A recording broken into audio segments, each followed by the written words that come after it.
निगम के स्कूलों की दिशा को अब और भी बेहतर किया जाएगा। एमसीडी दिल्ली सरकार के साथ मिलकर इन स्कूलों की सूरत को बदलने जा रही है। एमसीडी में हुए कार्यक्रम के दौरान शिक्षा समिति के अध्यक्ष योगेश वर्मा ने इस बारे में जानकारी दी है। उन्होंने यह भी कहा है कि डीबीटी के माध्यम से अब शिक्षकों को पढ़ाना आसान हुआ है।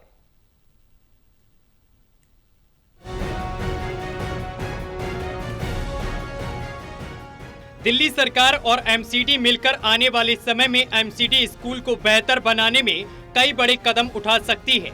एमसीडी में आयोजित कार्यक्रम में निगम शिक्षा समिति अध्यक्ष योगेश वर्मा ने इस संबंध में जानकारी दी। उन्होंने कहा है कि निगम विद्यालयों के 91 शिक्षकों का सम्मान केवल एक समारोह नहीं बल्कि उस समर्पण की पहचान है जो वर्षों से हजारों बच्चों का भविष्य संवार रहा है।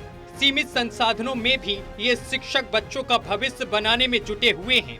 एमसीडी शिक्षा समिति के अध्यक्ष योगेश वर्मा ने कहा है कि शिक्षकों पर देश का भविष्य टिका है। गुरु का कहा एक शब्द जीवन बदल देता है। इन एलुमनाई को बुलाने का भाव भी केवल यही था कि हम बताएं लोगों को जाकर कि दिल्ली नगर निगम के अंदर पढ़े हुए छात्र किन किन पदों पर पहुंच सकते हैं।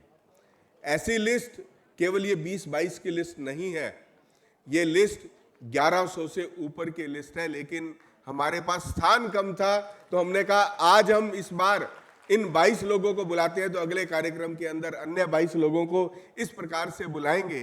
तो ऐसा कहा जाता है कि जब एक एग्जाम्पल के तौर पर हम कहेंगे, दिखाएंगे सभी को, तो ऐसा हमारी सोच थी।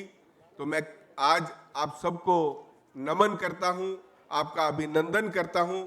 ये केवल एक सम्मान समारोह नहीं है, ये कर्तव्य और भाव को दिखाने वाला एक ऐसा कार्यक्रम है जिसके माध्यम से हम अपनी कृतज्ञता तो प्रकट कर ही सकते हैं, लेकिन उसके साथ साथ आज पूरे विश्व को और दिल्ली को दिखा सकते हैं कि दिल्ली नगर निगम के पढ़े हुए बच्चे किन किन स्थानों तक जा सकते हैं। शिक्षा समिति ने बताया है कि इस वर्ष डीबीटी के माध्यम से छात्रों के खातों में सीधे धनराशि भेजी जा रही है, जिससे शिक्षकों को अकाउंटिंग जैसे कामों से राहत मिली है और वे पढ़ाई पर अधिक ध्यान दे पा रहे हैं। योगेश वर्मा ने बताया है कि डीबीटी से शिक्षकों को राहत मिली है, अब वे पूरी ऊर्जा बच्चों के भविष्य निर्माण में लगा सकते हैं। और आज भी जब मैं राजनीति में भी हूं, मैं अभी भी चाहे मैं वीसी के थ्रू कोर्ट में अपीयर हूं और आज भी बैठे बैठे मैंने 2 केस अटेंड सुबह सुबह किए हैं, चाहे वीसी के थ्रू किए, वो केवल इसीलिए कि कोई नई तकनीक आ चुकी है। तो ऐसे में अगर किसी ने सिखाया तो वो गुरु ने सिखाया है। तो मैं आज आप सबका सम्मान करते हुए आज आपसे पूरी उम्मीद भी करता हूं कि हम लोग शिक्षा विभाग के अंदर निरंतर शिक्षा विभाग के अंदर चेंजेस लाने का प्रयास कर रहे हैं। योगेश वर्मा ने कहा है कि पहले शिक्षक वेतन, एरियर भुगतान जैसी समस्याओं से जूझना पड़ता था, जो काफी हद तक दूर हैं। उन्होंने कहा है कि आने वाले समय में शिक्षकों की समस्याओं को दूर किया जाएगा। टोटल टीवी के लिए प्रणय शर्मा की रिपोर्ट।